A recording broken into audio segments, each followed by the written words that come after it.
കേരളം ഉൾപ്പെടെയുള്ള സംസ്ഥാനങ്ങളിൽ ഇന്ധനവില റെക്കോർഡ് നിലവാരത്തിലേക്ക് ഉയർന്നു.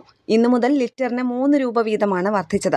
പുതുക്കിയ നിരക്ക് പ്രകാരം തിരുവനന്തപുരത്ത് 1 ലിറ്റർ പെട്രോളിന് 110.25 രൂപയും ഡീസലിന് 99.63 രൂപയുമായി. ദീർഘനാളായി മാറ്റമില്ലാതെ തുടർന്ന ഇന്ധനവിലയിൽ പെട്ടെന്നുണ്ടായ ഈ വർധനവ് സാധാരണക്കാരുടെ ബജറ്റിനെ സാരമായി ബാധിക്കും.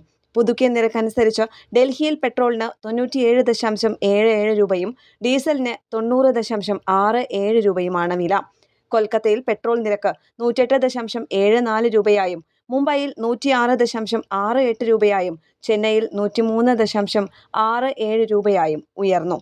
രാജ്യത്ത് ഇന്ധനക്ഷാമമില്ലെന്നും പെട്രോൾ, ഡീസൽ അല്ലെങ്കിൽ LPG എന്നിവയ്ക്ക് റേഷൻ ഏർപ്പെടുത്താൻ പദ്ധതിയില്ലെന്നും കേന്ദ്ര സർക്കാർ പറഞ്ഞു. നിലവിൽ 60 ദിവസത്തേക്കുള്ള ഇന്ധനശേഖരവും 45 ദിവസത്തേക്കുള്ള LPG ശേഖരവും രാജ്യത്തുണ്ടെന്നും അധികൃതർ ചൂണ്ടിക്കാട്ടി. ക്രൂഡ് ഓയിൽ വില ഉയർന്ന നിലയിൽ തുടരുന്നത് മൂലം എണ്ണ കമ്പനികൾക്ക് പ്രതിദിനം 1000 കോടി മുതൽ 1200 കോടി രൂപ വരെ നഷ്ടം സംഭവിക്കുന്നതായാണ് കണക്കാക്കുന്നത്. 2026 ആദ്യ പാദത്തിൽ ഈ നഷ്ടം ഏകദേശം 2 ലക്ഷം കോടി രൂപയോളം വരും.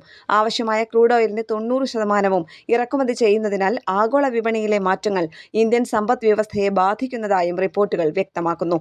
പശ്ചിമേഷ്യൻ സംഘർഷത്തെ തുടർന്ന് ആഗോള വിപണിയിൽ അസംസ്കൃത എണ്ണവില വർദ്ധിച്ചതോടെയാണ് രാജ്യത്ത് പെട്രോൾ, ഡീസൽ വിലയിൽ വൻ വർധനവ് രേഖപ്പെടുത്തിയത്. ന്യൂസ് ഡെസ്ക് കേരള പ്രണാമം.